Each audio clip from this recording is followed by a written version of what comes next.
রমজান মাসে সারাদিন রোজা রেখে সবচেয়ে বেস্ট পার্টি কিন্তু ইফতার করা, আবার তাও যদি সেটা হয় ফ্যামিলির সাথে তাহলে তো কোনো কথাই নেই। আজকে তোমাদের সাথে আমার একটা ইফতার পার্টির ব্লগ শেয়ার করি। গতকালকে চলে গিয়েছিলাম মেজো বোনের বাসায়। বেসিক্যালি আপুর বাসায় ইফতারির দাওয়াত অ্যাটেন্ড করতে গিয়েছিলাম, বাট বোন বলে কথা, আপু তো ইফতার করে আসতেই দিবে না, রাতের খাবার খেতেই হবে। আর দেখো আপুর বাসায় যে ফারিস্তা বুড়ি কত খুশি ছিল, এখানে 3টা বাচ্চা একসাথে বসে চিপস খাচ্ছিল। ফারিস্তা তো তার কাজিনদেরকে দেখে অনেক হ্যাপি। অনেকগুলো মানুষ ইফতারি একটু আগে থেকে বানাতে হবে, তাই আমরা এখানে 3টা বাবুকে একসাথে ঘুম পাড়িয়ে চলে গিয়েছিলাম আপুকে ইফতার বানানো হেল্প করতে। এখানে আমি আর আপুর মেয়ে বসে এখানে ডিম চপ বানাচ্ছিলাম। ইফতারিতে ভাজা পোড়ার মধ্যে কার কোনটা পছন্দ? আমার তো ভাজা পোড়ার মধ্যে ডিম চপটাই অনেক ভালো লাগে। এখানে নিজের হাতে ডিম চপ বানাচ্ছিলাম। আরেক পাশে আপু রাতের খাবারের প্রিপারেশনও নিচ্ছিল। আমি আবার এখানে আমার দুলাভাইয়ের সাথে মজা করছিলাম। উনি কিন্তু অনেক ফানি মানুষ, উনি কিন্তু অলওয়েজ চিল মুডে থাকে, সবসময় সব জায়গায় যে অনেক মজা করে। এখানে আমি ওনাকে বারবার আস্ক করছিলাম এটা কি ঈদের সালামি নাকি ঈদ গিফট। যাই হোক, দেখো রান্নাঘরে আমরা ইফতারি বানাচ্ছিলাম আর সেখানে যে আমার দুলাভাই বারবার চিপস চকলেট দেখাচ্ছিল কে কোনটা খাবে। আর এই পাশে তো আপু সিরিয়াস মুডে গরুর মাংস রান্না করছিল। সত্যি বলতে আমার এই আপুর গরুর মাংস অনেক মজা হয়, খুব সিরিয়াসলি রান্নাও করছিল। আর এখানে আমি কিন্তু আরেক পাশে ইফতারির জন্য ভাজা পোড়া রেডি করছিলাম। যেহেতু আজকে ইফতার পার্টি তাই সবকিছু একটু বেশি বেশি তৈরি করতে হচ্ছিল। আমরা কিন্তু বাইরের থেকে পেঁয়াজ ও আলুর চপ কখনোই কিনে খাই না, আমি সবাই বাসার খাবারই প্রেফার করি। এখানে কিন্তু আমার পেঁয়াজও ভাজা শেষ আর আমি এখানে ডিম চপ ভাজছিলাম। আর যেহেতু ফারিস্তা বেবিও ঘুমাচ্ছিল তাই আমি একটু কাজ করার সুযোগ পেয়েছিলাম। কিন্তু ইফতার বানাতে অনেক ভালো লাগে, বাট এখন ফারিস্তার জন্য আমি পারি না। টু বি অনেস্ট, ফারিস্তা যতক্ষণ সজাগ থাকে ততক্ষণ আমার ওকে সময় দিতে হয়। যেহেতু রান্নাঘরে ভাজা পোড়াতে ঢুকেছি তাই আপু চলে গিয়েছিল ইফতারির খেজুর ফল শরবত এগুলো তৈরি করতে। যেহেতু আমরা অনেকগুলো মানুষ তাই কিন্তু বড় একটা পাতিলে শরবত বানাচ্ছিল, এতে করে শরবতটা অনেক ঠান্ডাও থাকে। এখানে দেখো আমাদের ইফতারি তৈরিতে কিন্তু সবাই হেল্প করছিল। এখানে আমার ছোট ভাই সবগুলো ইফতারি নিচে নিয়ে আসছিল। আপুর ছেলেমেয়েরাও মাশাআল্লাহ অনেক ম্যাচিউর, ওরাও অনেক হেল্প করে কাজে। আমার আব্বা তো এখানে বসে নাতিদের হ্যান্ডেল করছিল। ওরা ছোট মানুষ, ওরা চাচ্ছিল সবকিছুই ধরে ফেলতে। আমরা তো সবসময় ইফতারের নিচে বসে খাই, যেহেতু এটা সুন্নত তরিকায়, আবার সবাই কিন্তু একসাথে বসে নিচে খেতেও ভালো লাগে। সো এই ছিল আমাদের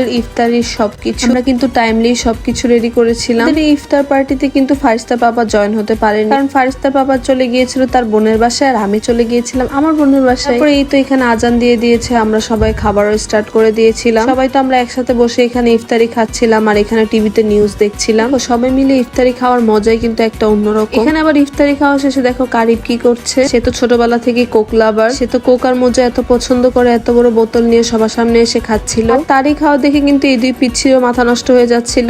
যাই হোক, এখানে এখন আবার প্রায় 10 মিনিটের মতো তিনজনের খুব ঝগড়া কান্নাকাটি সবকিছু হয়ে গেল এই কোক খাওয়া নিয়ে। ফারিস্তা স্পেশালি কোক না খেয়ে বোতলটা নিতে চাচ্ছিল। ছোটবেলা থেকেই ফারিস্তার বোতলের উপর একটা ইমোশন কাজ করে, এখানে ওকে দিচ্ছি না দেখে এই দেখেন নিচে বসে কান্না করছিল। তারপর আপু আবার এখানে মুড়ি মাখানো দিয়ে গিয়েছিল, ফারিস্তাকে নিয়ে মুড়ি মাখানো খাচ্ছিল। আবার আমার বড় বোন চলে আসছে আমাকে নিয়ে যাওয়ার জন্য। আপুর ছেলেমেয়েরা তো ফারিস্তাকে এত ভালোবাসে, আমাকে কারো বাসায় থাকতেই দেয় না। আমি ওদের বাসা ছাড়া অন্য বাসায় থাকবো শুনলে ওরা কান্নাকাটি শুরু করে দেয়। যেহেতু আমি চলে যাবো, এখানে কিন্তু আপু জোর করছিল আমাকে রাতের খাবার খাওয়ার জন্য। গেলে যেহেতু রাগ করবে তাই অল্প খেয়ে নিয়েছিল। এখানে ফারিস্তাকে রেডি করে ফেলেছিলাম চলে যাওয়ার জন্য। ফারিস্তা এখানে দেখেন ব্যাগ নিয়ে একদম রেডি, সে এখন চলে যাবে। যাওয়ার আগে এখানে আবার আপু জোর করছিল চা খেয়ে যেতেই হবে। তারপর আর কি, চা তো খেয়ে নিলাম। তো এই ছিল আজকের ব্লগ। ভালো লাগলে লাইক কমেন্ট শেয়ার করে ফারিস্তাস মাম্মির পাশে থাকবেন। আল্লাহ হাফেজ।